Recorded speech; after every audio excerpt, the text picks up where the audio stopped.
आप देख रहे हैं ग्लोबल इंडिया टीवी। विधवा का जीवन आज भी सहज नहीं है। अभी भी ऐसी अनेक महिलाएं हैं जो घर परिवार समाज में कष्ट सहकर भी जीने को मजबूर है। लेकिन धार के युग प्रकाश तिवारी और उनकी पत्नी रागिनी तिवारी ने एक सराहनीय पहल करते हुए अपनी बहू का विवाह करवाया और उसे बेटी की तरह विदा किया। दरअसल तिवारी परिवार को अपनी विधवा बहू का दुख नहीं देखा गया।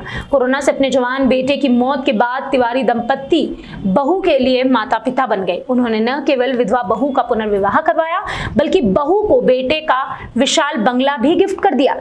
इनकी एक 9 वर्ष की पोती भी है और वो पोती भी अब अपनी मम्मी के साथ ही रहेगी।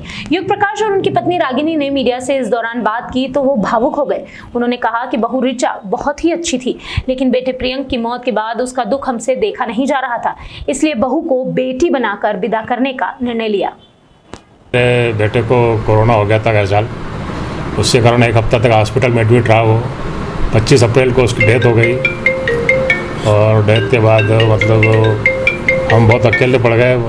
बहू के साथ मेरे उसके एक पोती भी थी मेरी, उनकी ज़िंदगी को देखते हुए हमने डिसीजन लिया कि मतलब उसको मतलब आगे मतलब एक कुछ समय के पश्चात साल बर्बाद करी उसको हम मतलब बेटी के रूप में मतलब बहू बना के विदा करेंगे मतलब।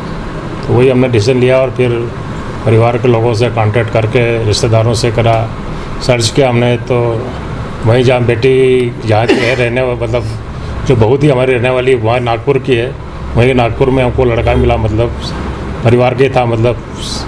तो उसी से अच्छा परिवार था, वो भी लड़का भी मतलब हमको ठीक लगा। इस हिसाब से हमने इसकी इस साल अभी आकातीज की मतलब 3 मई को उसकी शादी थी फिर, ताकि उसकी ज़िंदगी और हमारी जो पोती की ज़िंदगी आगे मतलब अच्छी तरह चलते रहे, उसको हमने बेटी बना के विदा किया।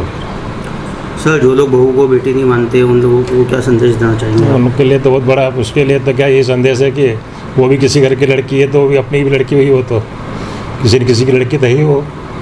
तो इसी मतलब हम भी संदेश नहीं हुए कि वो भी किसी की लड़की है तो अपने को अपन को भी उसको लड़की बना के मतलब व्यवहार करना चाहिए, मतलब सम्मान देना चाहिए लड़की का। हाँ, मैं तो यही सोचती हूँ कि ये अच्छा काम है और ये सभी को मैंने इसके लिए आगे आना चाहिए। ये है तो बहुत कठिन, लेकिन अपने समाज में थोड़ा होना चाहिए अच्छा। अच्छा आंटी, जब आपने शादी की आपकी बहू की तो उस समय आपके मन में क्या फीलिंग्स आई?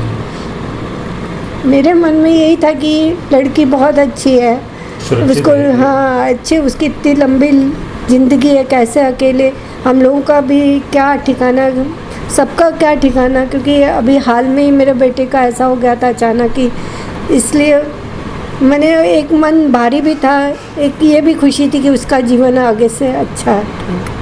तो आंटी 9 साल की पोती भी थी आपकी, वो भी साथ में गई? हाँ, वो भी साथ में। उन्होंने बहुत अच्छे से अपनी, मैंने पहले वो बोलते हैं कि मैं अपनी बहन मानूंगा फिर अपनी लड़की, और वो उसको हमेशा अपने पास ही रखते हैं।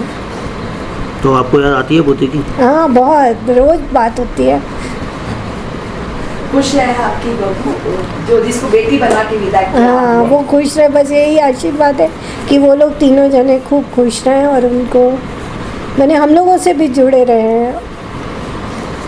समाज को क्या संदेश देंगे? समाज को ये कि भाई ये धारणा जो है कि ऐसा नहीं करना चाहिए, अपने को मैंने समय के अनुसार बदलना चाहिए। इतनी बड़ी ज़िंदगी है, अकेले व्यक्ति कैसे 10 लोग हैं, कैसे क्या क्या निगाह से देखते हैं, इसलिए उनको सेफ पर्पस से मैंने करना चाहिए अपनी। धार से जितेंद्र वर्मा की रिपोर्ट।